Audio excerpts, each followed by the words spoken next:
بسم الله الرحيم. إن الحمد لله نحمده ونستعينه ونستهديه ونستغفره ونعوذ بالله من شرور أنفسنا ومن سيئات أعمالنا. من يهده الله فلا مضل له ومن يضلل فلا هادي له. أشهد أن لا إله إلا الله وحده لا شريك له، وأشهد أن محمدا عبده ورسوله لا نبي بعده. سبحانك لا علم لنا إلا ما علمتنا إنك أنت العليم الحكيم. اللهم فقهنا في الدين وعلمنا التأويل. أما بعد، أحبتي في الله، السلام عليكم ورحمة الله وبركاته. Alhamdulillah, sama Alhamdulillah. Pertama dan selama-lamanya kita ucapkan segala pujian dan syukur kehadrat Allah Subhanahu Wa Taala Rabbul Jalil atas semua nikmat yang Allah anugerahkan, nikmat kesihatan, nikmat iman dan Islam, taufik serta hidayah dari Allah Ta'ala, sehingga dapat sama-sama kita bertemu, berkumpul pada pagi yang barakah ini. Mudah-mudahan pertemuan kita diberkati oleh Allah Subhanahu Ta'ala, dilimpahkan Allah dengan rahmat, dengan maghfirah, dengan hasanah insya-Allah. Begitulah juga moga Allah limpahkan kita ilmu yang bermanfaat, yang barakah. Semoga bertambah ilmu kita, bertambah baiklah iman kita, ketakwaan kita di sisi Allah. Begitulah juga bertambah baiklah amal soleh kita di sisi Allah Ta'ala insya-Allah. Moga-moga kita semua sentiasa diberikan Allah Ta'ala dengan hidayah dan petunjuk, kekuatan, sehingga dapat kita istiqamah di dalam kebaikan, kebajikan dan amalan soleh. Moga kita semua sentiasa di dalam kasih dan rahmat Allah insya-Allah. Amin ya rabbal alamin. Seterusnya, marilah sama-sama kita memperbanyakkan berselawat ke atas baginda Nabi Muhammad sallallahu alaihi wasallam, keluarga Rasulullah, para sahabat dan semua yang mengikuti Nabi sampailah ke hari kiamat. Dan juga yang saya kasihi, yang dimuliakan, kepada semua para asatiza, tuan-tuan guru, serta kepada sahabat saya Fadil Ustaz Wali dan seluruh tim Thaqafah Center. Begitulah juga kepada semua muslim-muslimat, haji-haji yang dirahmati dan dimuliakan Allah Ta'ala. Jadi, Alhamdulillah kita dapat bertemu balik, bertemu kembali. Saya doakan semoga semua sihat insya-Allah, dipermudahkan urusan, diberikan Allah Ta'ala dengan doa-doa yang makbul, diberikan Allah dengan rezeki yang barakah. Moga kita semua sentiasa dalam kasih dan rahmat Allah Ta'ala insya-Allah. Amin ya rabbal alamin.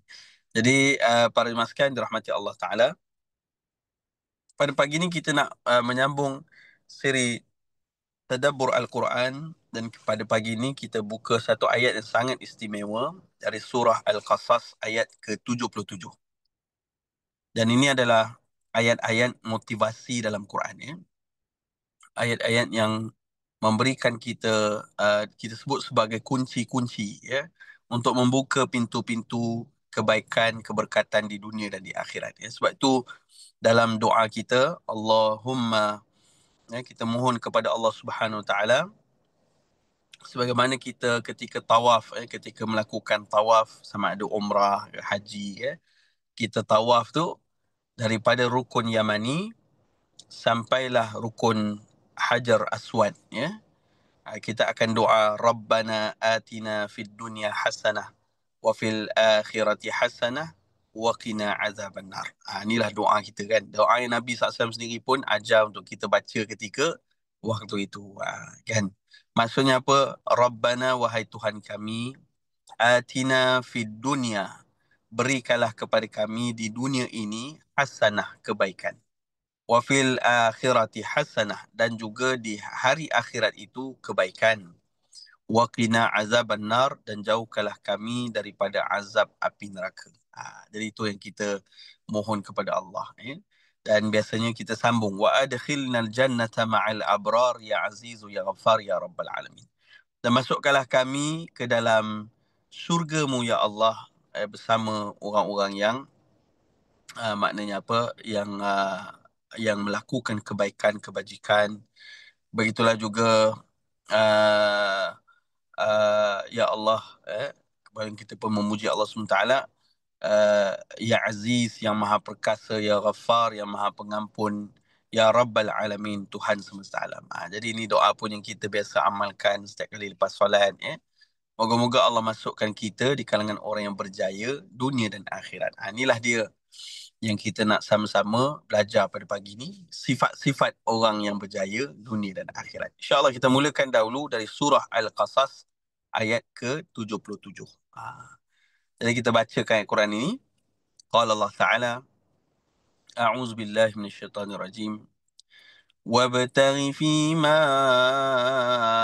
آتاك الله الدار الآخرة ولا تنس نصيبك من الدنيا وأحسن كما أحسن الله إليك ولا تبغ الفساد في الأرض إن الله لا يحب المفسدين. Sadaqallahul Azim. Baik. Dalam ayat surah Al-Qasas ayat ke-77 ini adalah beberapa tips, beberapa cara yang Allah Ta'ala kurniakan ataupun bagaimana caranya untuk beroleh kejayaan ataupun mendapat kebaikan dunia dan akhirat. Sebab tu kita manusia ni hidup, ya, kita lahir di atas muka bumi Allah Ta'ala. Manusia ni asas sifatnya, ya, zaluman jahula kata Allah, iaitu setiap tak letak benda pada tempatnya, dan jahula, dan manusia ni asalnya sifatnya jahil, tidak tahu, ya. Jadi kita ni beruntung bila Allah kurniakan kita dengan hidayah, petunjuk dari Al-Quran, daripada hadis Nabi sallallahu alaihi wasallam, daripada syariat dalam agama. Maka hidup kita ni ada petunjuk. Maknanya kita ni ada ilmu bagaimana cara melaksanakan, menjalankan kehidupan ini agar duduk di dalam kebaikan, bukan hanya dunia tapi sampailah kehidupan selepas kematian, di yaumul akhirah, ya.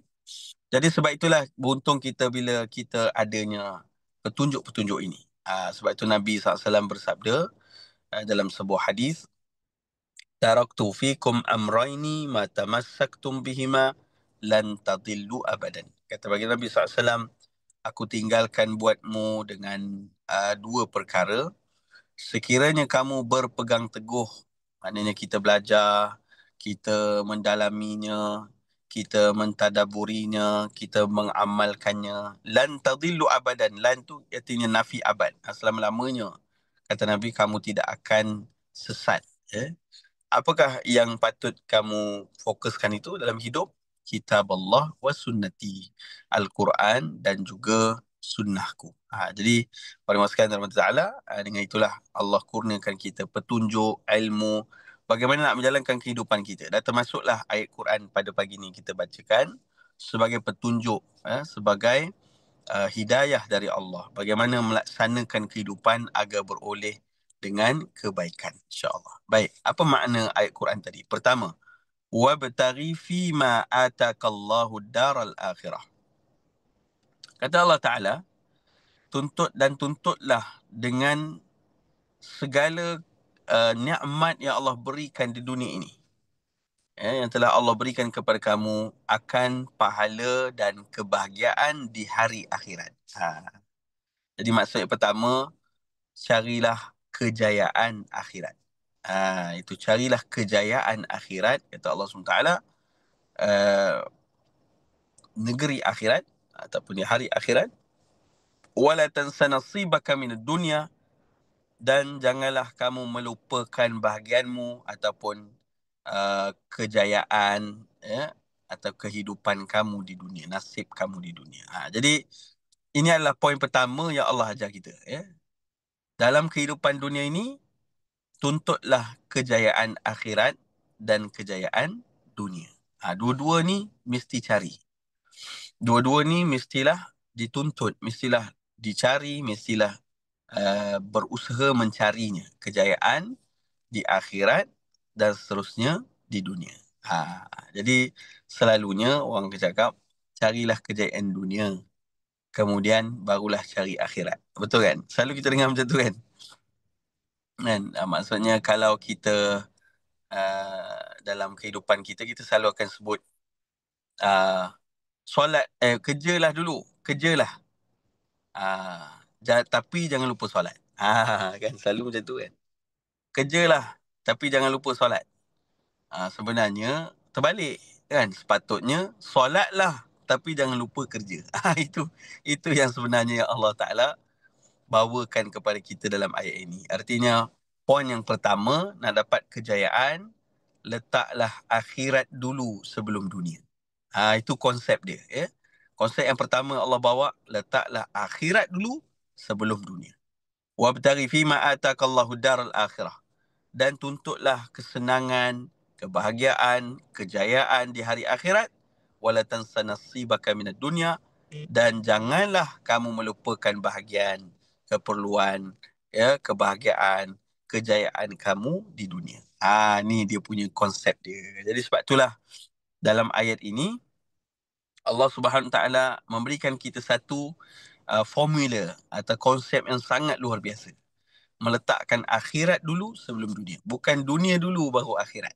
Ada orang cakap, sekarang ni kerjalah, cari harta dulu. Nanti kan hujung-hujung barulah belajar agama. Kan ada sebagian orang cakap itu kan. Betul tak konsep ni? Konsep ni tak tepat. Konsep yang Allah Ta'ala bawa dalam Quran, yang mana Allah nyatakan dalam Quran, adalah hidup ini, kejar akhirat dulu. Belajar ilmu agama dulu. Tapi jangan lupa carilah pekerjaan dan jadilah orang berjaya dalam pekerjaan. Begitu. Maknanya dalam apa saja dalam kehidupan kita ni, kita letak akhirat dulu, baru kita letakkan dunia. Itulah konsep yang pertama yang Allah sebut dalam ayat Quran ini. Baik. Sekejap lagi kita pergi balik kepada poin ini. Ya. Poin yang kedua, wa ahsin kama ahsanallahu ilaik. Iaitu jadilah kamu orang yang berbuat baik. Wa ahsin, dan buatlah kebaikan, kama ahsanallahu ilaik, sebagaimana Allah berbuat baik kepada kamu. Ini poin yang kedua. Maknanya buatlah baik seperti mana Allah buat baik kepada kita. Ini poin yang kedua. Yeah. Dan yang ketiga kata Allah, wala tabghil fasada fil ard, dan janganlah membuat kerosakan di muka bumi. Ni poin yang ketiga, nak berjaya, jangan buat kerosakan. Kerosakan di atas muka bumi ni luas maknanya, nanti kita akan pergi kepada penjelasannya, kerana akhirnya Allah sebut innallaha la yuhibbul mufsidin. Allah itu tidak suka kepada orang yang berbuat kerosakan. Baik. Maka kita pergi balik poin yang pertama tadi, meletakkan akhirat dahulu sebelum dunia. Pada maskan dirahmati dan dimuliakan oleh Allah Subhanahu Wa Taala, meletakkan akhirat sebelum dunia ini maknanya juga besar. Ya. Kita boleh ambil dalam beberapa perkara. Ya. Sebagai contohnya, dalam kehidupan kita di dunia, Allah Subhanahu Wa Taala menyuruh kita meletakkan dahulu matlamat kita akhirat. Sebab itu setiap kali bila mana kita solat, kita akan membacakan doa iftitah. Dalam doa iftitah itu, kita akan dipanggil apa? Kita akan refresh kembali matlamat kehidupan dunia kita. Kita akan refresh balik. Dengan bagaimana kita baca? Kita baca inna salati wa nusuki wa mahyaya wa mamati lillahi rabbil alamin. Dalam doa iftitah itu kita baca ayat Quran ini. Ayat Quran ini dari surah An-Nahl. Sungguhnya salatku, ibadahku, wa nusuki, nusuk ni ibadah kan. Wa mahyaya, kehidupanku, wa mamati, dan kematianku, lillahi rabbil alamin, hanyalah kerana Allah, Tuhan semesta alam. Jadi inilah konsep meletakkan pertamanya kehidupan kita kembali kepada Allah SWT. Ya? Iaitu setiap apa yang kita buat, biarlah kita letak Allah dulu dalam kehidupan kita. Biar kita letak juga akhirat dulu sebelum sesuatu. Ini juga sebab itu Allah Ta'ala mengajar kita, bahkan Nabi SAW mengajar kita untuk baca doa iftitah itu ketika mula solat, supaya kita reset balik minda kita, matlamat hidup kita, bahawa hidup kita ni tidak ada lain melainkan hanya kerana semata-mata kerana Allah Tuhan semesta alam. Berarti daripada Allah kita datang, kepada Allah kita akan dikembalikan. Dan dengan itulah setiap apa saja yang kita lakukan, biarlah kita lakukan kerana Allah dan untuk mendapat keredaan Allah dan untuk mendapat iaitulah balasan yang baik di hari akhirat. Ya. Oleh sebab itu, kita bawa semua konsep dalam kehidupan kita. Pertama, inna salati, salatku. Ya. Allah Ta'ala sebut apa? Tuntutlah akhirat. Di dalam apa? Pertama, dalam solat kita. Sebab itu Allah Ta'ala pesan dalam Quran. Dalam semua solat kita ni, dalam Al-Quran Allah Ta'ala berfirman dalam surah Al-Ma'un. Fawailul lil musallin alladhina hum an salatihim sahun. Kata Allah Ta'ala, alangkah hinanya orang yang solat. Iaitu bila dia solat, dia suka melalaikan solatnya atau melengahkan solatnya. Sahun ni maknanya suka untuk orang kata apa, melengah ataupun melalaikan solatnya. Maknanya apa? Iaitu suka melambat-lambatkan solat. Solat boleh buat sekarang tapi nantilah, tunggulah. Jamakkan sekali dia. Dia kata. Dia kerja kat satu pejabat, malas betul lah nak solat zuhur sekarang. Solat nantilah dekat asar. Lagi 10 minit nak asar, baru turun nak sembahyang zuhur. Habis bagi salam asar, Allah Akbar, terus. Habis solat zuhur, terus azan asar. Jadi boleh jamak sekali dia. Ini boleh ke? Ini sahun. Ini adalah perbuatan yang dibenci oleh Allah SWT. Sebab tu, kita pastikan diri kita, hidup kita ni sentiasa berusaha memastikan solat itu disegerakan. Sebab itu sahabat Nabi bertanya, Ya Rasulullah, ayyul Islam khair? Ya Rasulullah, dalam Islam ni apakah amal yang paling disukai oleh Allah dan Rasul? Qala Nabi SAW, as-salatu ala waqtiha. Salat itu pada waktunya. Jadi maknanya menyegerakan salat itu amalan yang sangat dicintai oleh Allah Subhanahu Wa Taala. Jadi itu satu. Alladzina hum yura'un. Alladzina hum yura'un maknanya kata Allah Ta'ala, dan juga orang yang pertama yang Allah tak suka, orang ni solat tapi solatnya dilengahkan. Artinya dia meringankan solat dia. Artinya solat ni sekadar adat untuk mengikuti orang lain pun sembahyang, aku pun sembahyang. Dan alladzina hum yura'un, dan orang yang solat kerana untuk menunjuk kepada manusia. Kan? Jadi aku solat ni, kalau aku tak solat nanti orang mengata aku. Jadi bila ada orang, dia semayang. Bila tak ada orang, dia tak semayang. Jadi seminggu sekali dia semayang. Solat Jumaat. Sebab apa kan aku duduk rumah atau duduk office, semua orang perempuan. Jadi kalau aku tak semayang, nanti aku kena ni lah, kena kutuk. Baik-baik aku pergi semayang. Dah lah seminggu sekali semayang. Semayang tu pun kerana manusia. Nampak? Jadi rugilah orang yang hidup begini. Sebab Allah Ta'ala beritahu, alangkah hinanya orang yang salat. Tapi salatnya adalah bukan kerana Allah, tapi kerana manusia, kerana sebab-sebab yang lain. Itu sebabnya dalam awal salat kita sebab apa? Inna salati. Semuanya apa? Lillahi Rabbil Alamin. Kerana Allah. Jadi bila kita salat kerana Allah, maka apa saja yang maknanya saat kita melaksanakan salat, kita buat walaupun tak ada orang ke, ada orang ke, walaupun bila ke, di mana ke, kita tetap berusaha memperbaguskan solat kita seperti Allah suka, iaitu menyegerakan solat. Dan begitulah juga kita buat lagi apa yang Allah Ta'ala suka, salat bil jamaah. Kata Nabi, salatul jamaah afdal min salatil fadhi bisab'in wa syarina darajah. Iaitu solat sendiri, solat jemaah itu lebih baik sebanyak, maknanya 20 kali lipat berbanding solat sendirian. Solat sendirian hanya satu, solat berjemaah dapat 27 kali darjat. Itulah hebatnya ataupun bagusnya amal solat yang berjemaah. Jadi sebab tu dalam konteks yang pertama, solat biar kerana Allah, bukan kerana orang lain. Jadi bukan kerana manusia, dan kita lakukan bukan kerana kebiasaan atau adat atau sebagainya. Sebab ada orang kadang-kadang solat ni adat saja. Sebab apa? Sebab dia rasa bahawa orang lain solat, maka aku pun kena solat juga. Bukanlah dia niat kerana Allah. Jadi ini bahaya. Sebab tu kita kena sentiasa berusaha memastikan solat kita itu kerana Allah SWT, bukan kerana yang lain. Maka buatlah di awal waktu, buatlah berjemaah, tuntutlah ilmu tentang solat agar solat kita menjadi solat yang berkualiti. solat yang diterima dan berkat di sisi Allah SWT. Baik, ini yang pertama. Yang kedua, meletakkan akhirat dulu sebelum dunia, iaitu di dalam wanusuki, dalam setiap nusuk, amal kebaikan, ibadah kita. Jadi bila kita meletakkan akhirat dulu, kita akan bahagia. Sebab itu dalam apa saja amal kebaikan kita buat, pastikan niat kita tidak goyang, tidak berubah hanya semata-mata kerana Allah Subhanahu Wa Taala. Jangan satu orang itu, jemaah sekalian, hanya satu orang itu apabila dia uh, maknanya apa, dia melakukan sesebuah ibadah,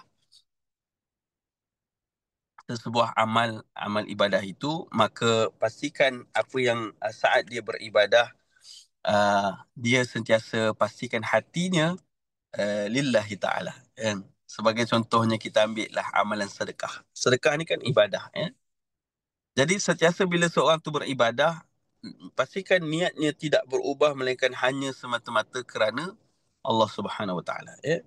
Kerana bila seseorang itu nak beribadah, syaitan dia akan pastikan hati orang tu malas melaksanakannya. Kan? Jadi orang yang nak start buat ibadah je, syaitan akan pastikan, oh ini dia nak buat, aku akan pastikan dia malas untuk buat amal itu. Ataupun dia tak nak buat amal itu. Sebab itu dalam konsep bersedekah, berinfak, Allah Ta'ala sebut dalam Quran, asyaitanu ya'izukumul faqr. Ya, syaitan itu sentiasa menakut-nakutkan kamu dengan kefakiran. Maknanya dia akan buat kamu rasa, oh kalau sedekah ni jadi fakir, kalau infak jadi fakir, kalau apa saya pemberian di jalan Allah ni kamu akan jadi fakir. Itu tugas syaitan. Dia akan buat macam tu supaya kamu berhenti daripada bersedekah. Yalah, macam orang ada 1 juta, kan, dia nak infak ni, dia fikir, Kang, aku bagi RM1, aku tidak lagi digelar jutawan. Sebab dia akan jadi ratus ribuan je. Sebab duit dia 1 juta, dia tolak RM1 dah jadi 900,000, 999,000, RM999. Jadi dia dah tak jadi, title dia dah jadi ratus ribuan. Jadi dia pun takut, nanti Kang, biar orang lain je lah sedekah dulu. Jadi maknanya apa? Syaitan ni sentiasa buat kita usaha untuk kita meninggalkan amal. Tapi kalau orang tu dah buat dah amal tu, dia tak apa, dia kata, kamu buat tak apa, aku akan pastikan rosaknya amal tu. Macam mana caranya dia buat untuk memastikan rosaknya amalan seseorang itu? Iaitulah dengan cara dia ni buat apa? Dia akan ubahkan niat orang itu. Sebagai contohnya, seorang tu sedekah, kan? Bila kita sedekah, satu orang je sedekah pada satu orang ni. Orang ni orang susah. Dia minta sedekah, kan? Dia pun bagilah sedekah ni. Bila dia bagi, dia harap, oh, lepas aku bagi ni mesti dia terima kasih. Kan? Tengok orang yang ambil, yang minta sedekah tadi, ambil dia terus pergi, terus jalan. Maka dia pun kata apa? Tak kenang budi betul lah. Aku bagi sedekah, dia tak terima kasih langsung. Nampak? Jadi apa berlaku? Bila macam tu saja kata-kata orang yang beri sedekah tu, maka habislah pahalanya. Sebab tu Allah Ta'ala berfirman apa dalam Quran? Ya ayyuhallazina amanu, wahai orang-orang beriman, la tubtilu sadaqatikum bil manni wal adha. Janganlah kamu menghilangkan pahala sedekah kamu dengan mengungkit kembali, sebut balik pemberian itu, wal adha, dan menyakiti hati orang yang kau beri. Maknanya dah bagi dah kat sekarang orang tu, kena menyakitkan hati dia dengan kata-kata, dia ni kalau aku tak bagi dia tak boleh hidup ni. Na'udzubillah. Jadi buat, maknanya apa, merendahkan diri, merendahkan maruah orang itu. Jadi ini adalah perbuatan-perbuatan yang menyebabkan pahala sedekah tadi menjadi sia-sia, menjadi kosong, haba'an mansura. Jadi sebab itu kalau terdetik saja kita istighfar. Moga Allah Ta'ala memberikan hasanah daripada ibadah kita, dan tidaklah ibadah itu menjadi sia-sia di sisi Allah Subhanahu Wa Ta'ala. Jadi para sekalian dirahmati Allah Subhanahu Wa Ta'ala, maka bila kita kembali kepada ayat Quran tadi, meletakkan akhirat dulu, bermaksud apa saja kebaikan yang kita beri pada orang, biarkan kita letak pembalasannya akhirat dulu, bukan sekarang. Sebab itu sentiasa bila kita ni kita diajar, kalau buat apa-apa saja kebaikan, biarlah tidak mengharapkan balasan manusia, tetapi mengharapkan balasan daripada Allah SWT. Sebab itu kalau kita pergi di tanah Arab, orang Arab tu tolong kita kan, dia akan kata apa bila kita sebut syukran, itu terima kasih kan. Dia akan sebut apa, la syukran alal wajib, tak perlulah berterima kasih atas kewajipan aku menolong kamu. Jadi maknanya apa, kita pun begitulah. Kalau kita bagi satu pertolongan, kita bagi sesuatu kebaikan, kita bagi satu kebajikan yang kita buat, kita tak perlu harap balasan dari manusia. Bahkan syukran, ucapan terima kasih pun tak perlu. Tak perlulah terima kasih kan, kerana saya buat kebaikan ni kerana Allah. Itulah yang kita sebut, ya, meletakkan akhirat dulu sebelum dunia. Maknanya apa yang kita buat ni biar akhirat dulu sebelum dunia. Dalam kebaikan yang kita buat, akhirat dulu yang kita harapkanlah pahala daripada Allah. Yang kita harapkan keampunan, redha daripada Allah. Bukan kemuliaan, sanjungan, pujian dari manusia, bukan. Jadi sebab tu bila kita buat baik dia, kita ingat benda ni. Kita tolong orang ke, kita buat tak perlu satu masa nanti, dulu masa dia susah aku tolong dia, sekarang aku susah dia tak tolong aku. Tak perlu. Kerana takut kebaikan kita tu akan musnah dan binasa. Jadi tak perlu. Kalau masa dia susah kita tolong dia, kita susah biar Allah tolong kita. Begitulah, ya. Jadi tidak perlu mengharapkan manusia, kerana bila seorang tu mengharap manusia, maka dia akan kecewa. Kan? Manusia tak akan mampu untuk membalasi kebaikan itu, melainkan kesempurnaan balasan adalah daripada Allah SWT. Tapi kalau manusia itu membalas, Alhamdulillah, kita syukur pada Allah, dan sebenarnya tidaklah lain pertolongan itu pun datang gerak hatinya kerana Allah yang membuka hati. Jadi kita tidak harapkan, tapi kalau sampai, syukur pada Allah SWT, dan berterima kasihlah kita kepada orang yang bertolong kita. Sebab tu konsepnya, kalau kita buat kebaikan, buat kebajikan, beri pertolongan, uh, tak perlu harap balasan. Tapi kalau orang yang beri pada kita, orang yang buat baik pada kita, atau orang membalasi kebaikan kita, kita ataupun kita dapat kebaikan dari seseorang, jangan lupa berterima kasih. Terima kasih. Jangan lupa ucapkan kebaikan, berikan ucapan doa pada dia. Balaslah dia dengan kemampuan kita. Itu antara yang disarankan atau disuruh di dalam agama. Jadi para jemaah sekalian dirahmati dan dimuliakan Allah Subhanahu Wa Taala. Oleh itu, kembali kepada pembincangan tadi, maka begitulah juga terpakai kepada semua keadaan. Buat baik kepada sesiapa pun. Hatta seorang ibu berbuat baik kepada anaknya. Ibu mana tak buat baik pada anak? Mesti ibu akan buat baik pada anak kan, jaga anak, mendidik anak. Apakah niat ibu tu? Nanti bila dia besar, kena balas jasa aku. Tak kan? Ibu-ibu tak pernah niat macam tu. Betul tak? Jadi begitulah juga anak. Ya. Tidak langsung kalaupun menjaga, memberi baik pada ibu, tidak mengharapkan apa-apa balasan. Hatta ibu tak perlu sebutlah terima kasih pun tak apa. Sebab saya buat baik pada ibu kerana Allah. Itu meletakkan akhirat dulu. Sebab tu anak-anak kan, ada sebagian anak-anak yang jaga ibu, ayah yang sakit. Syaitan ni dia suka untuk membuatkan hati seseorang itu hilang, ataupun berubah niatnya bukan kerana Allah Subhanahu Taala. Macam anak jaga seorang ibu dia. Kan ada kadang-kadang orang bagi kisah-kisah yang berlaku dalam kehidupan ni kan. Dia cakap apa? Saya jaga ibu saya, tapi ibu saya tak hargai saya. Bila datang adik-beradik lain, saya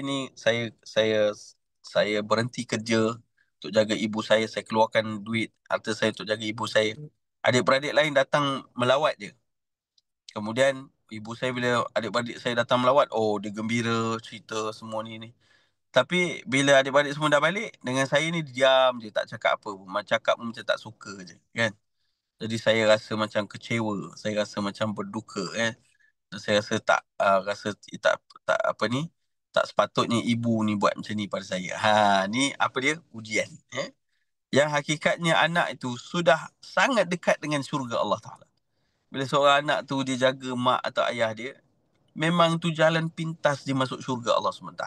Sangat senang, cepat, jalan yang paling cepat menuju syurga Allah SWT.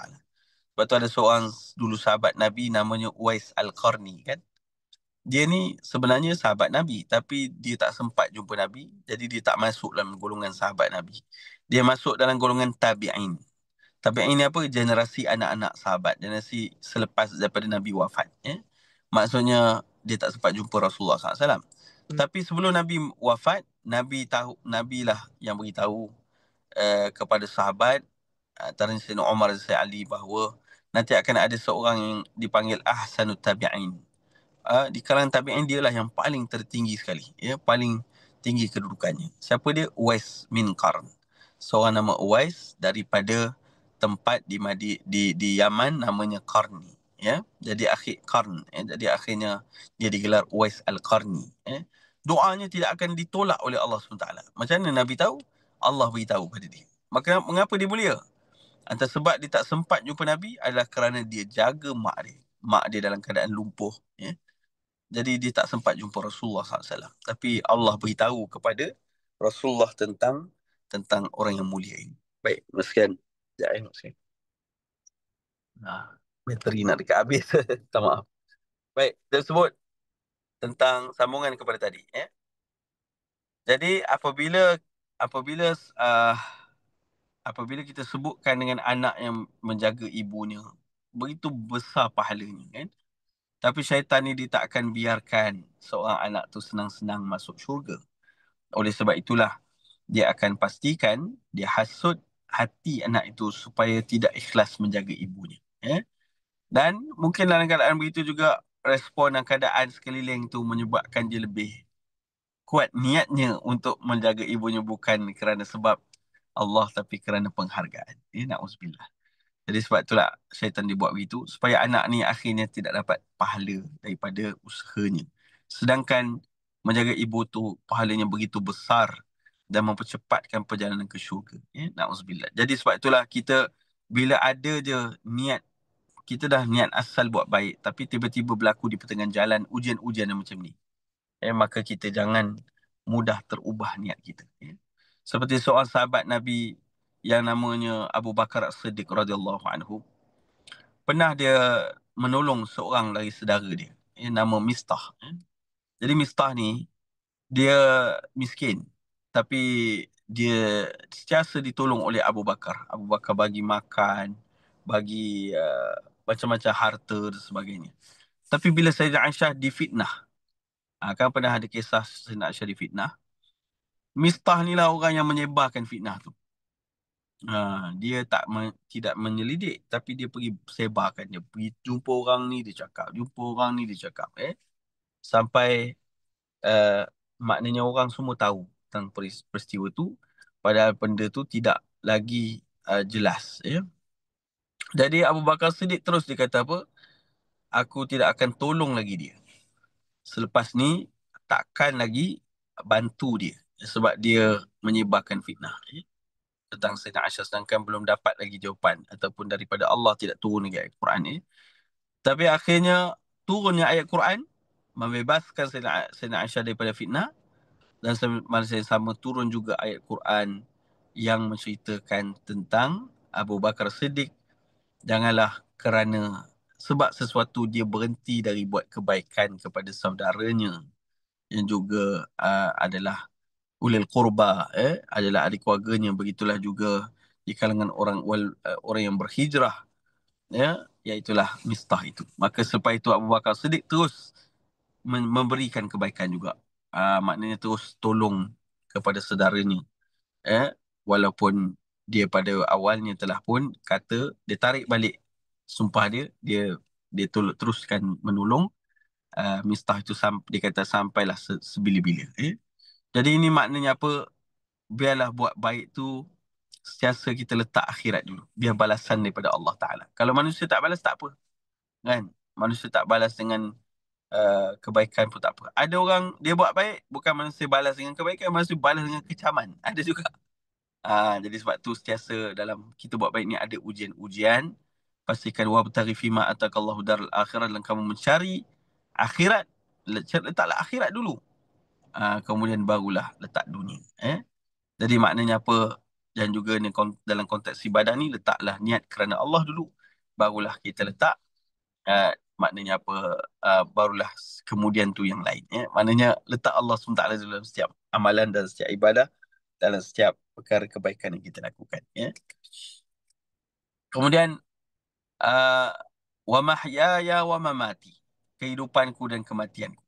Jadi makna kita ni dalam kehidupan kita, apa saja kita buat, biarlah letakkan Allah dulu. Jadi bila kita bekerja, kita niat bekerja kerana Allah dan kemudian dapat gaji, kan? Bukan kerja kerana gaji kemudian barulah kerana Allah. Bukan, kan? Letak Allah dulu, baru letak niat kerana habuan, kerana ganjaran ataupun gaji tersebut. InsyaAllah kerja kita pun akan jadi barakah. Kerana orang itu datang bekerja kerana Allah, maka dia amanah.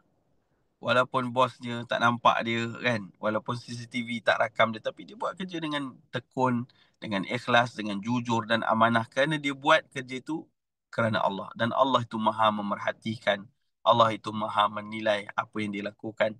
Allah itu tahu wa ma tukhfis sudur, apa yang terkandung dalam jiwanya, niatnya dan sebagainya, maka dia tahu. Dan dia buat yang paling baik dia boleh buat dalam pekerjaannya. Maka sebab itu, orang yang letak akhirat dulu dalam pekerjaan, maka dia akan jadi orang yang sangat berjaya dalam urusan dunia. Tapi jangan silap faham pula. Ada seorang pekerja ni, dia datang kerja, hilang. Orang tanya, kat mana dia ni? Bos tanya, mana dia ni? Kawan dia pun cakap, dia dekat surau, bos. Kan? Buat apa tu? Semayang duha. Kan? Lepas tu, bila nak datang kerja, nak datang start buat kerja ni? Oh, belum lagi, bos. Dia nanti Zuhur nanti. Lepas Zuhur baru dia masuk kerja. Sebab apa? Dia nak baca Quran lagi, dia nak berzikir lagi, dia nak solat sunat lagi, nanti tu solat Zuhur. Lepas Zuhur baru dia masuk dekat sini, dekat table dia untuk bekerja.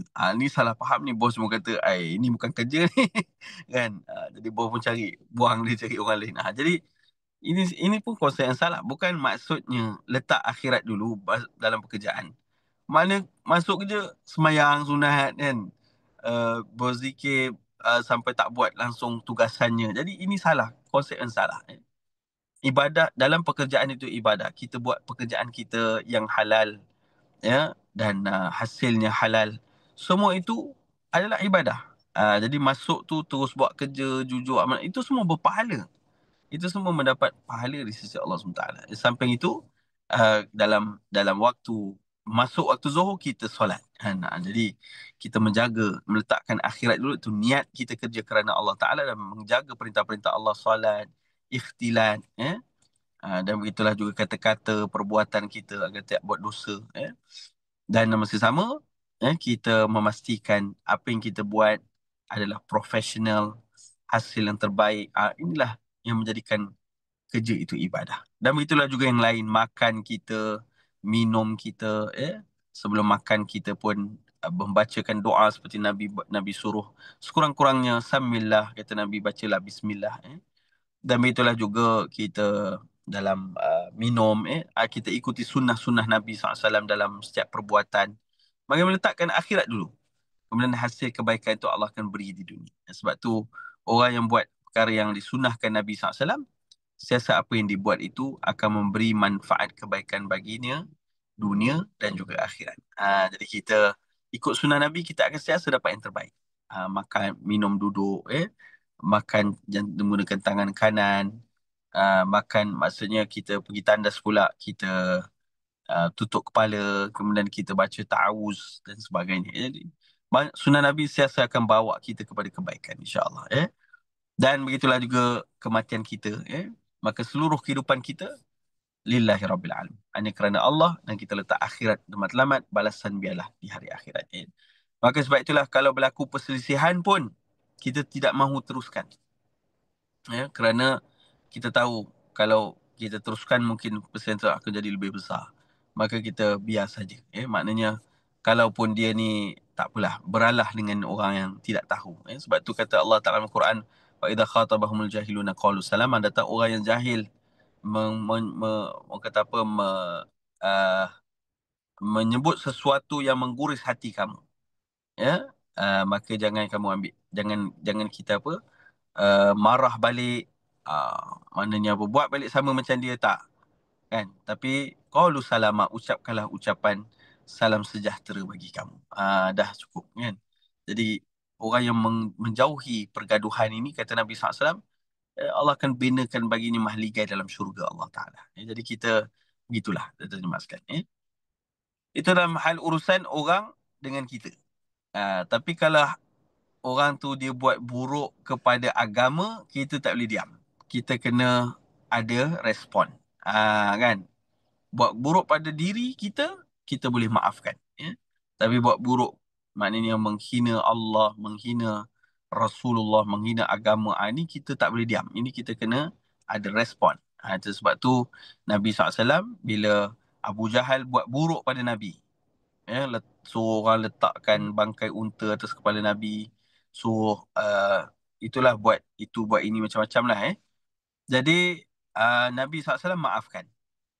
Maafkan. Tapi kalau orang tu menghina Islam, menghina agama, Nabi pertahankan. Itu jangan salah faham, sama. Maknanya Nabi SAW, kalau Abu Jahal tadi, Nabi doakan moga Allah memberi hidayah kepada dia. Begitu juga Umar. Akhirnya Allah beri kepada Sayyidina Umar Al-Khattab radhiyallahu anhu. Jadi orang yang buat pemusuhan atau keburukan direct kepada Nabi, Nabi maafkan. Nabi terus balas kebaikan. Tapi orang yang buat pemusuhan kepada agama Allah, itu lain. Itu doanya pun berbeza, dan Nabi memerangi orang-orang yang begini. Jadi kita kena faham. Jadi maksudnya dirahmati Allah Subhanahu Wa Taala, balik kepada tadi, maka wabtaghi fima atakallahu daral akhirah wa la tansa nasibaka minad dunya. Jangan dalam kehidupan kita di dunia ni, letakkan akhirat dulu, jangan lupa nasib kita di dunia. Berjayalah akhirat dan berjayalah dunia. Jangan orang Muslim, orang mukmin itu tak payahlah peperiksaan, pembelajaran belajar math, sains ni tak payahlah. Ni semua dunia je. Kita belajar akhirat. Itu salah, konsep yang salah. Dua-dua kita kena berjaya. Orang Islam kena jadi berjaya dalam matematik, dalam sains, supaya dunia itu boleh digunakan untuk mendapat akhirat. Orang Islam kena bekerja, berusaha mendapat rezeki sehingga mendapat kekayaan. Kenapa? Sebab kekayaan itu nak digunakan dalam jalan agama, untuk beribadah, melaksanakan haji. Haji sekarang ni paling kurang pun 33,000 kena bayar, kan. Nak pergi haji, nak pergi ibadah pada Allah. Belum lagi wang yang mesti ditinggalkan untuk keluarga, untuk orang-orang di bawah kita. Jadi begitulah juga untuk berzakat. Jadi sentiasa dalam hidup kita ni, dunia kita dapatkan di tangan, supaya ia dapat menjadi alat digunakan untuk mencapai matlamat sebenar, iaitulah redha Allah dan balasan baik di hari akhirat. Sebab itu letakkan dunia di tangan, bukan di hati. Tapi letakkan akhirat di hadapan, dan dunia mengikuti di belakang. Jadi begitulah keadaannya. Sebab itulah sahabat Nabi, mereka kaya raya, mereka banyak harta, tapi tidak pernah kita dengar mereka ni angkuh, sombong, menggunakan harta untuk kekayaan sendiri, tidak. Melainkan semuanya kita dengar mereka berlumba-lumba menginfakkan harta mereka di jalan Allah Subhanahu Wa Taala, untuk digunakan, bagi menyebarkan agama dan untuk menyampaikan dakwah tauhid. Jadi itulah antara konsep yang pertama yang kita belajar pada pagi ini, insya-Allah. Yang pertama, letak akhirat dulu sebelum dunia. Jadi balasan Allah dulu sebelum kemuliaan dari, ataupun balasan terima kasih dari manusia. Jadi insya-Allah moga-moga kita dapat amalkan, insya-Allah. Ini pertama. Yang kedua, wa ahsin kama ahsanallahu ilaik. Dan buat baiklah kepada orang lain atau makhluk Allah yang lain seperti mana Allah berbuat baik kepada kamu. Baik, Mas Kan, boleh saya minta sekejap, 1 minit saja. Lepas tu saya masuk balik sekejap. Saya sekejap sikit, insya-Allah.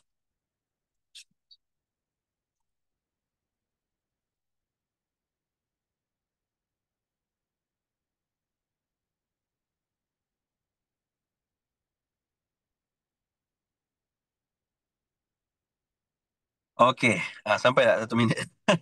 Baik, kita akan teruskan lagi. Wa ahsin kama ahsanallahu ilaik. inilah satu daripada konsep kejayaan atau kebaikan yang Allah SWT suruh kita capai. Berbuat baik seperti mana Allah berbuat baik kepada kita. Okey, soalannya, macam mana Allah berbuat baik kepada kita?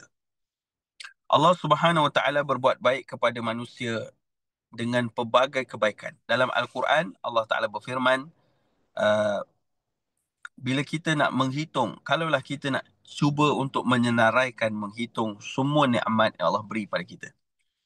Sebagai contohnya, kata Allah SWT dalam Quran, iaitu kalaulah uh, kalaulah kita ini nak menyenaraikan, ya, atau menghitung, mengira satu demi satu nikmat daripada Allah SWT, wa in ta'uddu ni'matallah, sekiranya kamu nak menghitung nikmat yang Allah berikan kepada kamu, la tuhsuha, nescaya kamu tidak akan dapat mampu menghitungnya. Jadi maksudnya nikmat Allah Ta'ala ni tak boleh kita kira. Kalau kita senaraikan satu, dua, tiga pun kita tak akan berjaya untuk mengumpulkan atau menyenaraikan semuanya, kerana banyaknya nikmat yang Allah beri pada kita. Dan Allah Subhanahu Taala tidak menyuruh kita pun membalasi balik kebaikan itu. Betul tak, Mas Kat? Ya, apakah bila kita bernafas, Allah Taala suruh kita bayar nafas tu. Contohnya satu tarik nafas, lepas bayar RM1. Ah, berapa banyak kali kita bernafas sehari? Tidak kurang 86,000 kali. Kita tarik nafas, lepas. Tarik nafas, lepas. Belum masuk penat lagi. Kalau penat lagi banyak, kan? Jadi kalau 86,000 kali kita tarik dalam nafas, maksudnya satu hari kita kalau kena bayar RM1, kita kena bayar RM86,000 sehari. Jadi ada orang pun dah masuk hari kedua, dia kata biar ini mati je lah. Tak boleh nak bayar dah. Pasal nak nafas sekali pun kena bayar, kan. Jadi apatah lagi kalau nak bayar dengan jumlah berhari-hari lagi lah tak mampu. Jadi sebab demikianlah, ya, kita lihat dalam konsep ini, konsep yang kedua, iaitu Allah Subhanahu Taala menyuruh kita berbuat baiklah kepada orang lain sebagaimana Allah berbuat baik kepada kamu. Yang itu bagaimana Allah Taala beri kebaikan pada kita, dan Allah SWT tidak pun suruh kita maknanya balas balik. Ini seperti konsep yang pertama tadi. Yang keduanya, Allah Ta'ala beri dan beri saja kebaikan, ya, agar kita mendapat kesenangan dan kebahagiaan. Ya? Subhanallah. Jadi Allah Ta'ala itu kasih pada kita. Dan begitulah juga yang ketiga, kebaikan yang Allah beri itu kerana cinta Allah, rahmat Allah Ta'ala kepada hamba-Nya. Jadi kita pun kena begitu. Buat baik ni atas sebab nak baik, nak beri kebaikan kepada orang lain, ya. Tidak mengharapkan balasan daripada orang lain, dan sentiasa memberi dan memberi agar orang tu mendapat kebaikan dan kesenangan, ya. Jadi inilah yang Allah Ta'ala suruh kita buat, iaitu sentiasa dalam kehidupan kita banyak menyebarkan, banyak memberikan kebaikan, sentiasa menyenangkan urusan orang lain. Sebab itu dan Nabi SAW beritahu, wallahu fi aunil abdi maka al abdu fi auni akhihi. Allah Subhanahu Taala itu sentiasa um, menolong hamba-Nya selama mana hamba itu suka menolong saudara-saudaranya. Jadi kalau kita ni suka tolong orang lain, Allah Taala akan suka tolong kita. Jadi carilah pertolongan Allah dengan kita menolong orang lain. Tolong orang dalam urusan kehidupannya, beri dia ilmu, beri dia pengalaman, ajarkan dia kebaikan. Maka selama mana dia terus maknanya menggunakan kebaikan yang kita telah beri tadi, selama itu kita dapat pahala. Jadi sebab itulah Nabi SAW beritahu bahawa Allah Ta'ala itu suka kalau hamba itu tolong orang lain. Siapa yang mengangkat kesusahan saudaranya di dunia, Allah akan angkat kesusahan saudaranya di hari, kesusahan dia di dunia dan di akhirat. Jadi begitulah konsepnya, ya. Dan begitulah juga kalau kita buat kebaikan, bukan hanya kepada manusia, tapi kepada makhluk-makhluk Allah Ta'ala yang lain. Kepada haiwan pun kita buat baik, kita dapat pahala. Kullu ma'rufin sadaqah, setiap kebaikan yang kita buat semuanya menjadi sadaqah. Ingatkan kisah seorang perempuan ahli maksiat yang memberi minum minum air menggunakan kasut dia, ya. Dia minum air telaga. Kemudian bila dia nampak ada seekor anjing yang dahaga, dia pun ambil lah air tu letak dalam kasut dia. Dia bagi apa ni uh, anjing tu minum. Ya. Maka selepas itu akhirnya dia masuk syurga Allah Ta'ala. Bukan kerana amal tu sebenarnya, tapi kerana kebaikan yang diberi. Ya, kepada makhluk Allah. Kesian kat makhluk Allah Ta'ala ni. Dia bagi kebaikan, maka kerana kebaikan yang diberi, Allah rahmat dia. Allah kasih dia. Allah beri dia hidayah petunjuk, dia kembali kepada Allah dan dia mati dalam keimanan kepada Allah. Ni sebab itulah kita ni nak dapat kebaikan dunia akhirat, nak dapat kejayaan kebaikan dunia akhirat, jangan berhenti buat kebaikan pada orang lain. Dan ingat tadi, walaupun orang tu tidak balas dan tidak mengucapkan terima kasih pun, kan? Tak apa, kita buat lillahi ta'ala. Kita akan dapat balasan kebaikan kemudian. Jangan risau. Kerana itu Allah Ta'ala firman, فَمَنْ يَعْمَلْ مِثْقَالَ ذَرَّةٍ خَيْرًا يَرَهُ وَمَنْ يَعْمَلْ مِثْقَالَ ذَرَّةٍ شَرًّا يَرَهُ. Siapa yang buat kebaikan walau sebesar zarah, orang tak nampak, orang tak hargai, orang tidak tahu, orang tidak memuliakan, tak apa. Sebab Allah pasti akan membalasi kebaikan itu. Kebaikan itu takkan sia-sia. Sebab tu bila kita buat baik, jangan risau. Kebaikan kita tu akan pasti satu hari nanti orang akan tahu juga. Kerana Allah itu maha mengetahui. Allah Ta'ala tidak akan mensesiakan satu pun dari amalan kebaikan seorang hamba-Nya. Jadi sebab tu kita jangan risau. Aku buat baik ni, orang tak nampak ni, orang tak tahu. Jangan risau. Sebab tu kita lihat orang-orang yang soleh. Bagi Nabi SAW beritahu, antara tanda husnul khatimah, iaitu bila seseorang itu dia meninggal dunia, dia akan, orang sekeliling dia akan cerita kebaikan orang tu. Kan? Dia cerita baik orang tu. Kan? Arwah ni memang baik orangnya. Tolong saya masa saya susah, tolong orang lain dan sebagainya. Dulu masa dia hidup, cerita ni semua tak keluar. Sebab dia buat baik kerana Allah Ta'ala. Tapi cerita ni keluar balik masa dia dah meninggal dunia. Kan? Tu kemuliaan tu husnul khatimah tu. Kata Nabi SAW. Ya? Jadi kerana orang yang bercakap baik pasal arwah ni, dia tak boleh, kita tak boleh bayar dia. Contoh kita jumpa satu orang, kita bagi dia RM10. RM10 mungkin sikit. RM100 kita bagi dia. Nanti aku meninggal, cakap baik pasal aku. Tak adanya, tuan-tuan sekalian. Kalau orang tu buruk kan, dia bagilah RM1,000 pun, dia meninggal, dia dah tak ada dah. Cerita je lah benda yang sebenarnya. Nampak? Maknanya apa, orang pun, orang yang dia dah meninggal, walaupun dia dah dapat masa hidupnya RM1,000 tu cakap baik orang tu, tapi orang tu dah tak ada, dia pun akan cakap benda yang sebenar, benda yang buruk lah kan. Tu na'uzubillah lah. Tapi orang ni, dia tak ada bayar, tak ada apa pada orang ni, tak ada pun suruh orang cakap baik pada dia masa meninggal. Tapi orang yang bersemangat nak sebut kebaikan dia bila dia meninggal dunia. Kenapa? Kerana Allah telah buka kemuliaan dia. Sebab tu kita ni sentiasalah dalam hidup kita, buatlah baik sebagaimana Allah buat baik pada kita. Kerana Allah Subhanahu Taala tak harap balasan manusia, dan kita buat untuk memberi banyak kebaikan pada orang agar orang tu dapat kebahagiaan, keselesaan, kesenangan. Siapa menyenangkan mayassara ala mu'sir, siapa senangkan orang lain, ya. Dia ni, orang ni tak adalah susah sangat, tapi kita senangkan dia, senangkan urusan dia, maka yassarallahu anhu fid dunia wal akhirah. Allah akan senangkan dia dunia dan akhirat. Jadi kita ni sentiasa memudahkan orang lain, menyenangkan orang lain, melapangkan urusan orang lain. InsyaAllah kita akan dapat kebahagiaan, dunia dan akhirat. Jadi jemaah sekalian dirahmati Allah Subhanahu Wa Taala. Sebab itu dalam konsep wa ahsin kama ahsanallahu ilaik, saya bagikan kepada 3. Sebagaimana yang diajarkan Nabi SAW. Macam mana nak buat baik kepada orang lain? 3 perkara. Pertama, buatlah baik kepada orang yang berbuat baik pada kita. Kan? Orang yang buat baik pada kita, so kita buat baik balik, buat baik kembali kepada dia. Jangan lupa. Maksudnya siapa saja buat baik pada kita, kita balaslah dia dengan kebaikan, dengan balasan yang sama dengan sebagaimana dia buat pada kita kebaikan itu. Setidak-tidaknya pun kita ucaplah terima kasih kepada dia. Ataupun ucaplah ucapan jazakallahu khairan katsira. Semoga Allah berikan balasan, atas kebaikan kamu itu dengan kebaikan yang banyak. Tu contohnya. Begitulah juga kalau kita, maknanya apa-apa saja yang kita lakukan, kita buatlah. Maknanya kalau satu orang beri baik pada kita, jangan lupa kita balas balik kebaikan.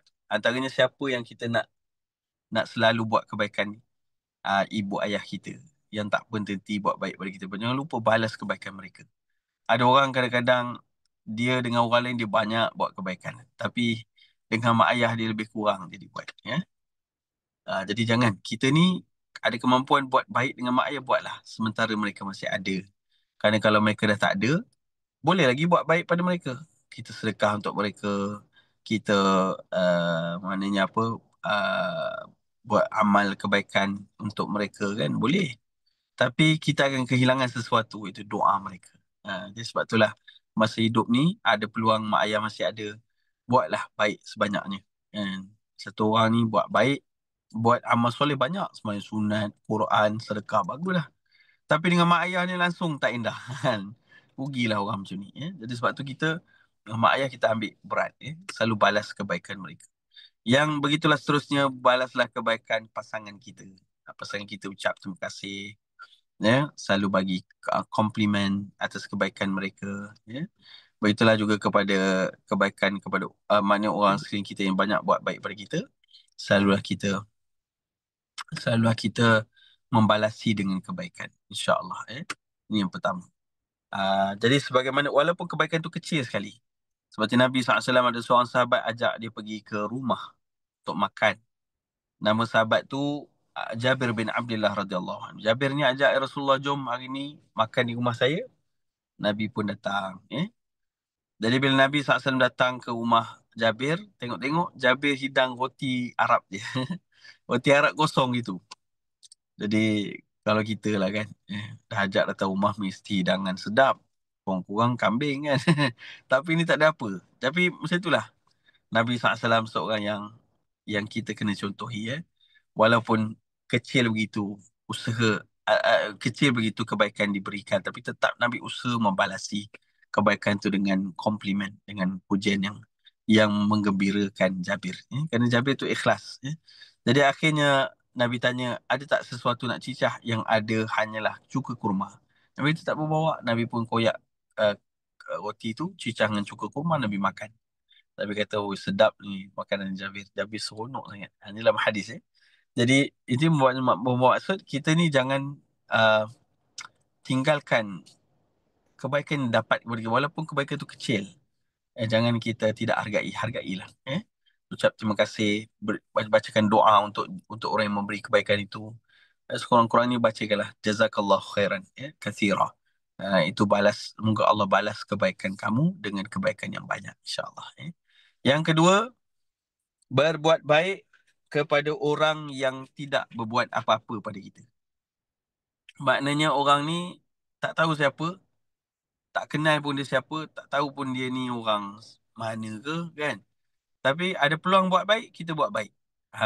Contohnya kita pergi satu tempat, kita nak naik lift kan. So kita nampak orang nak masuk, kita dah masuk dah, pintu nak tertutup, kita pun tekanlah buka. Supaya dia dapat masuk sekali dengan kita, maka jimatlah masa dia.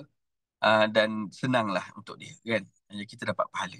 Walaupun orang tu kita tak kenal, walaupun orang tu masuk-masuk dia tak terima kasih pun, dia diam. Tak apalah. So kita buat kebaikan kepada siapa pun. Kerana kita tidak tahu, mungkin orang yang kita buat baik itu memang dalam kesusahan. Dan akhirnya nanti kebaikan kita itu akan dia ingati. Jika dia tidak ingat pun, Allah pasti membalasi. Sebab tu ada satu cerita di hari akhirat yang mana Nabi SAW ceritakan dalam hadis bahawa hamba Allah Ta'ala ni, dia ni ahli syurga. Dia dipersilakan masuk ke dalam syurga. Namun pada ketika itu dia bertanya kepada Allah, "Ya Allah, aku ni ketika hidup dunia ada waktu tu aku sangat lapar. Sangat dahaga. Sangat dahaga. Jadi ada satu orang hamba Allah ni, dia bagi, hamba kamu ni ya Allah, dia bagi aku segelas air. Maka di mana orang tu?" Dia pun dah tak kenal dah, tak ingat dah siapa. Tapi dia tanya Allah, "Ya Allah, mana orang tu?" Rupanya orang tu dalam neraka Allah. Maka pada saat itu dia pun memberitahu, ni berdoa kepada Allah, "Ya Allah, kalau kau izinkan ya Allah, kau keluarkanlah dia daripada neraka, masukkanlah syurga bersama aku. Kerana kebaikan yang dia pernah buat pada aku." Akhirnya Allah makbulkan. Orang ni masuk syurga, diringankan azabnya, keluar, masuk dalam syurga Allah Ta'ala. Kerana doa dari ahli syurga yang dia pernah tolong di dunia. Jadi sebab tu kita jangan risau, buatlah kebaikan siapa pun, doa. Allah tak maknanya mereka tu tak kenal kita, doa-doa mereka sentiasa sampai pada kita, insya-Allah kan. Orang yang dalam kesusahan kita tolong dia. Macam saya lah pernah, ada satu orang dia tolong saya. Masa tu saya tersangkut di satu tol. Masa tu touch and go. Touch and go ni tak boleh nak semak berapa ringgit dalam kad. Jadi saya ni waktu pagi tengah beratur ramai, saya pun tap tengok baki kurang. Allah, macam mana nak buat ni, nak top up jauh. Jadi tiba-tiba datang satu orang daripada belakang, dia terus tap kad dia, saya boleh jalan. Saya pun dah tak ingat siapa orang tu, saya tak kenal dia siapa. Tapi saya sentiasa doa, Allah bagi kebaikan bagi dia. Kalau ada rezeki jumpa dalam syurga, kan. Jadi Masya Allah, itulah antara kelebihan bantu orang, dan yang kita tidak tahu pun, ya. Kerana itu kita akan dapat satu nikmat. Yang ni nikmat, antaranya doa daripada orang tu, doa kebaikan. Antaranya balasan daripada Allah kerana keikhlasan kita. Antaranya juga, iaitulah kita sebut, kita mungkin dah tak ingat dah nanti kebaikan ni nanti, tapi hari akhirat Allah akan buka kembali, yang menjadi jalan-jalan mudah kita masuk syurga Allah. Yang seterusnya, yang ketiga, buatlah baik kepada orang yang buat buruk kepada kita. Siapa pun buat buruk, kita doa yang baik saja. Jangan risau. Nabi SAW sendiri, semua musuh Nabi, Nabi doa yang baik. Antaranya Omar Al-Khattab dan Amru bin Hisham. Dua orang ni orang yang selalu buat buruk pada Nabi. Tetapi Nabi doa, Ya Allah, berilah hidayah pada dua orang ni agar mendapat izzahnya Islam. Islamnya menjadi makin kuat. Allah makbulkan. Salah seorangnya Omar mendapat hidayah. Dia dapat hidayah, dia ambil hidayah tu. Tapi Amru, iaitulah Abu Jahal, dia dapat hidayah, dia tak nak ambil. Maka dia kufur, dia mati dalam kekafiran.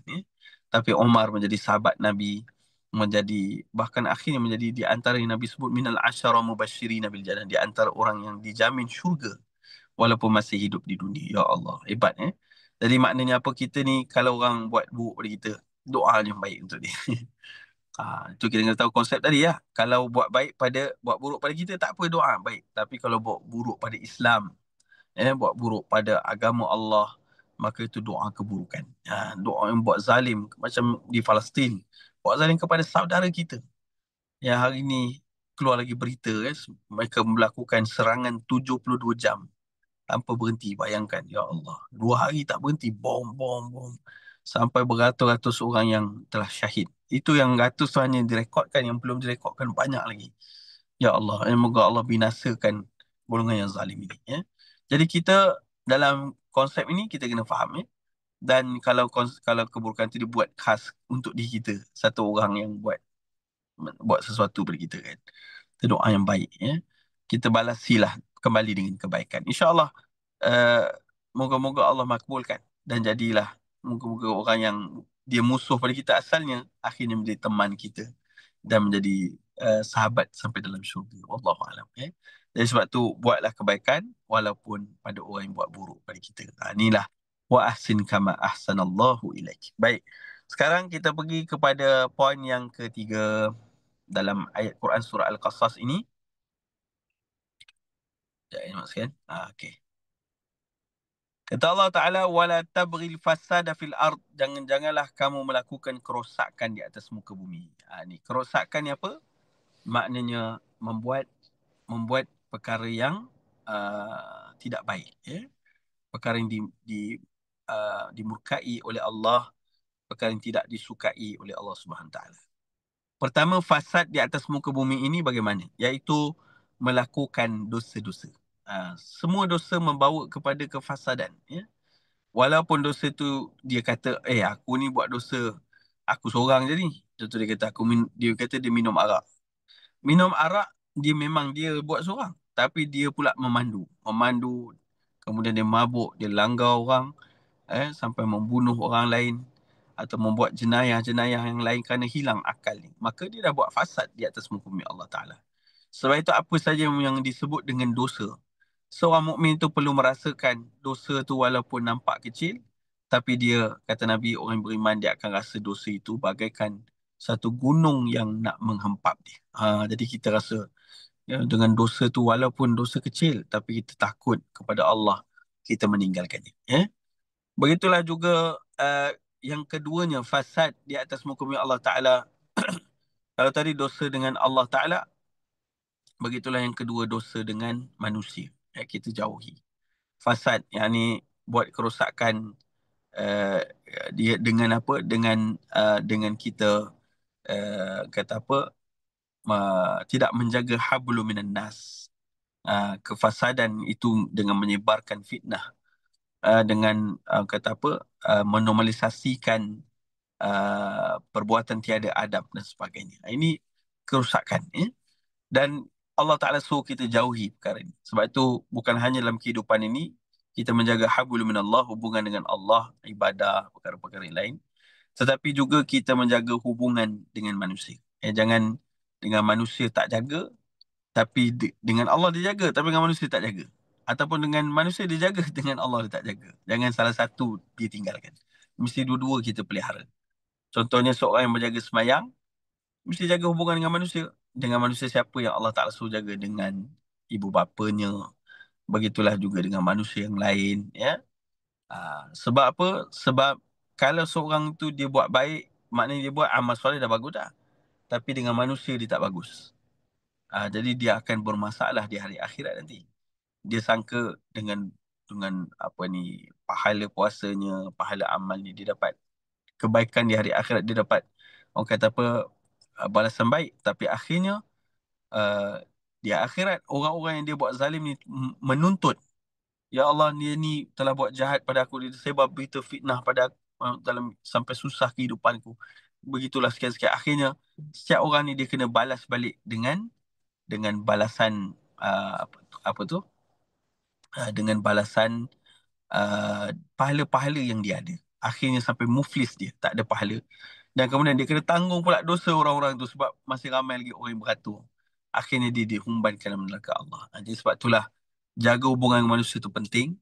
Di samping jaga hubungan dengan Allah, dengan manusia juga kita pelihara. Ya?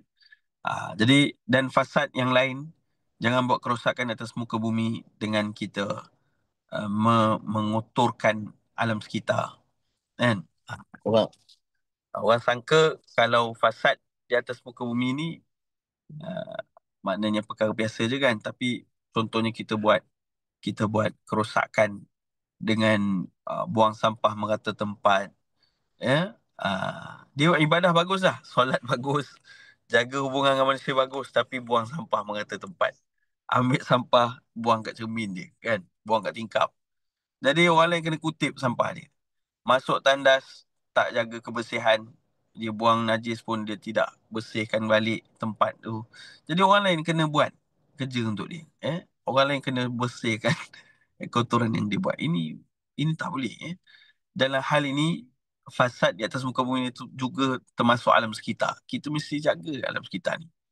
Jaga kebersihan, jaga keindahan alam sekitar, jaga kesucian tandas awam, kan, masjid atau sebagainya. Umat Islam kena jadi umat yang bersih, ya? Dan itu yang diajar dalam agama.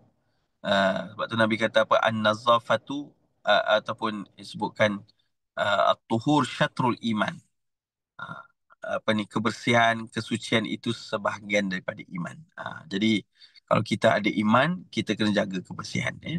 Dan begitulah juga kita sebut dengan keindahan, ya. Innallaha jamil wa yuhibbul jamal. Sungguhnya Allah itu yang maha indah, dan Allah sukakan keindahan. Jadi sebab tu kita sentiasa jaga kebersihan, keindahan ini penting. Jangan melakukan kerosakan di atas muka bumi.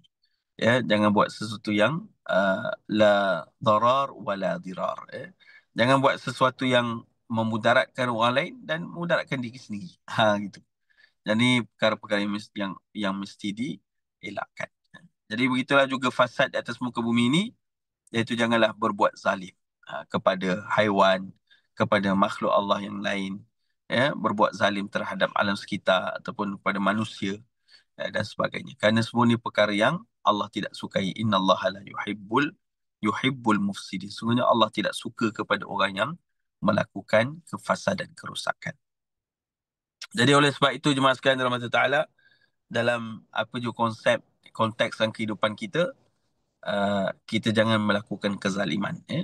Seperti hari ini kita lihat Allah Ta'ala menunjukkan salah satu kumpulan manusia yang berbuat banyak kezaliman, iaitu golongan Yahudi di kalangan Bani Israel.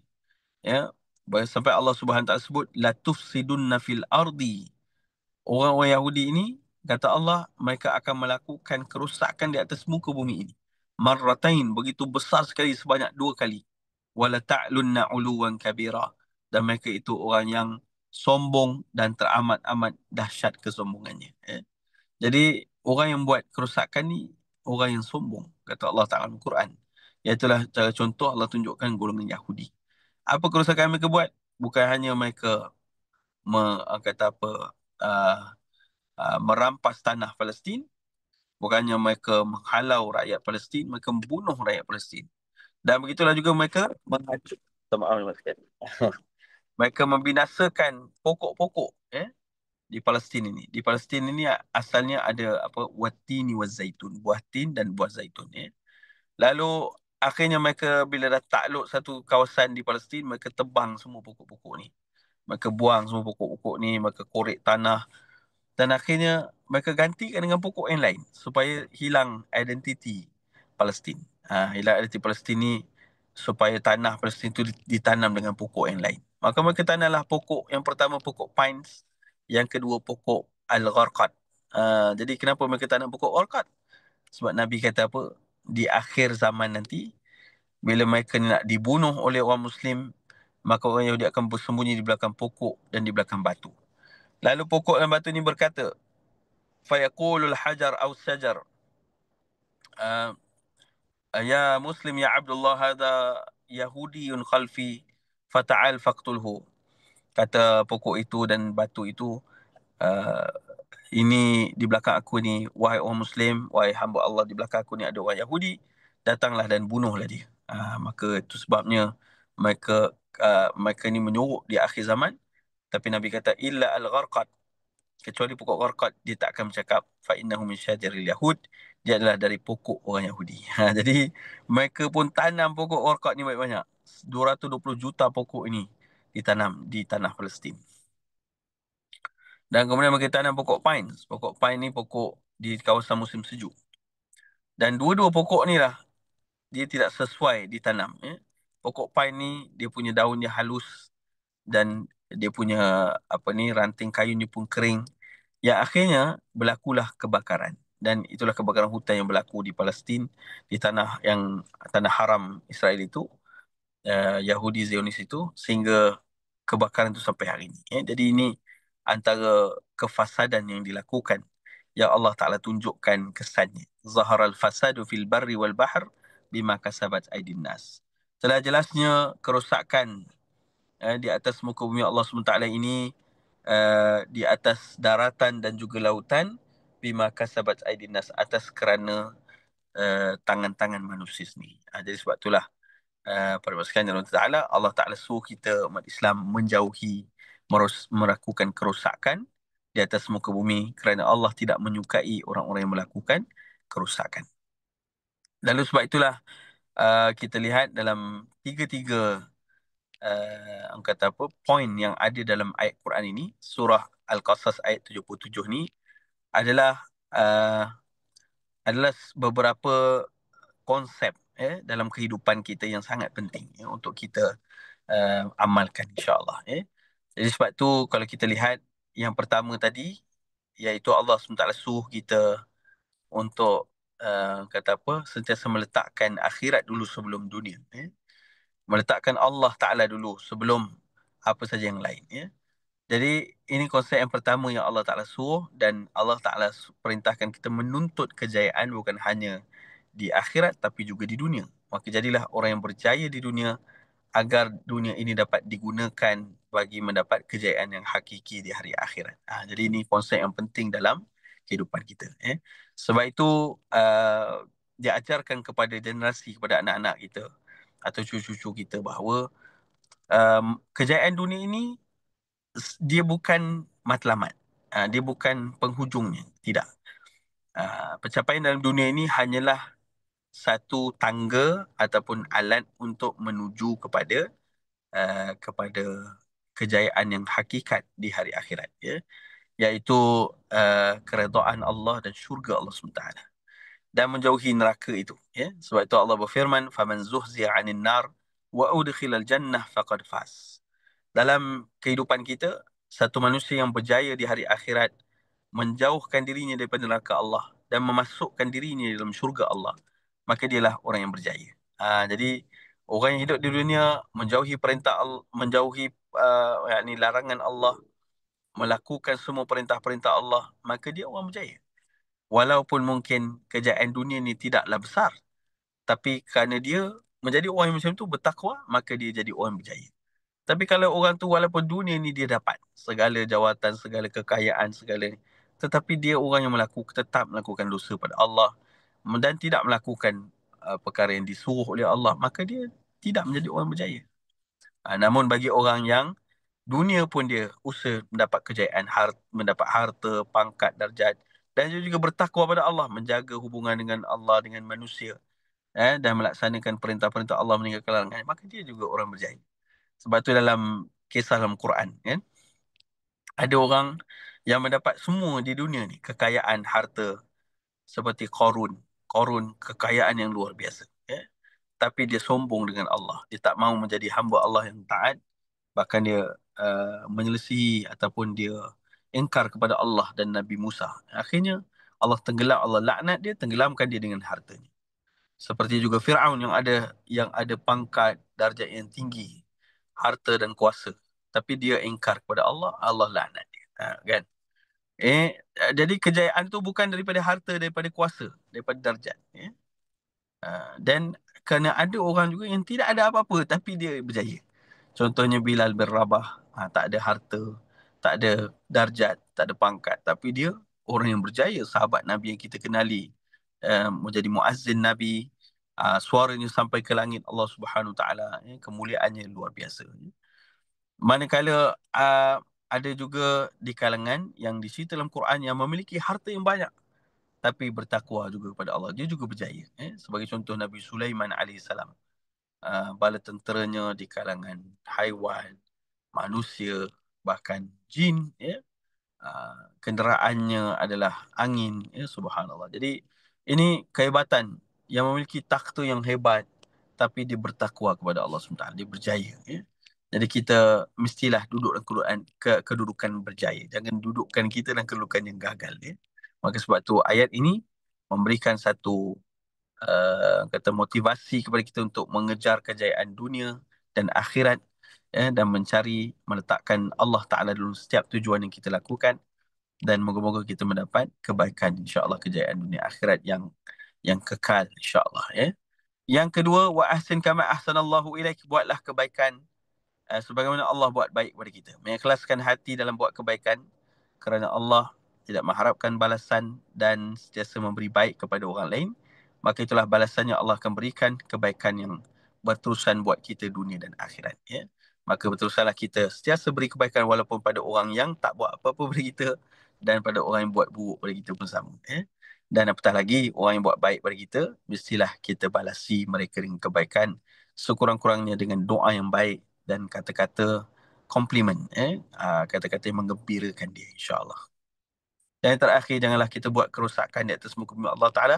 Bukannya kita buat kebaikan, tapi jauhi diri dari membuat kerosakan.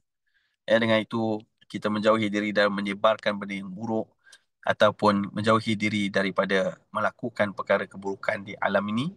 Termasuklah tadi kita sebut tentang kebersihan, tentang apa saja.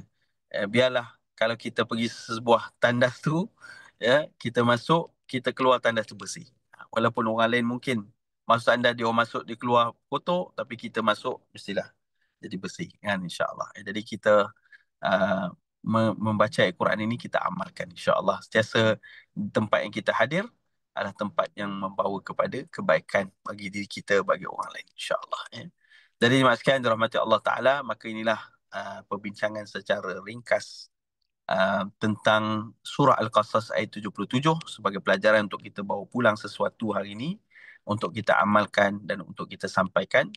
Moga-moga mendapat keberkatan, mendapat rahmat Allah Subhanahu Wa Taala, dan dapat kita amalkan, dapat kita sampaikan, insya-Allah. Amin ya rabbal alamin.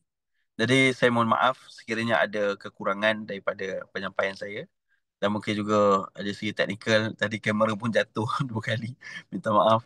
Dan saya doakan kepada semua jemaah sekalian, moga-moga mendapat uh, rahmat Allah SWT, sentiasa diberikan hidayah petunjuk buat kita semua, dan agar kita juga mendapat kebaikan dan kejayaan dunia akhirat, insya-Allah. Amin ya rabbal alamin. Aku qauli hadza wa astaghfirullah azim li wa lakum yang baik di sisi Allah. Kini saya ada kesilapan dan khilaf, saya mohon maaf. Berilah teguran pada saya yang fakir ini. Moga Allah berkati apa yang dibincangkan dapat kita amalkan dan kita sampaikan. Bismillahirrahmanirrahim. Allahumma inna na'udzubika min ilmin la yanfa' wa min qalbin la yakhsha' wa min nafsin la tashba' min da'atin la yustajabu laha. Allahumma faqihna fid din wa 'allimna at-ta'wil. Allahumma ansur al-Islam wal muslimin wal mujahidin wal mustad'afina fi Palestin fi kulli makan wa fi kulli zaman. Ya Allah, ya Tuhan kami, kurniakanlah kami kemudahan untuk memahami Al-Quran, Ya Allah. Untuk kami beramal dengannya, Ya Allah. Untuk kami jadi hamba Allah SWT yang sentiasa mempelajarinya dan sentiasa menyampaikannya, Ya Allah.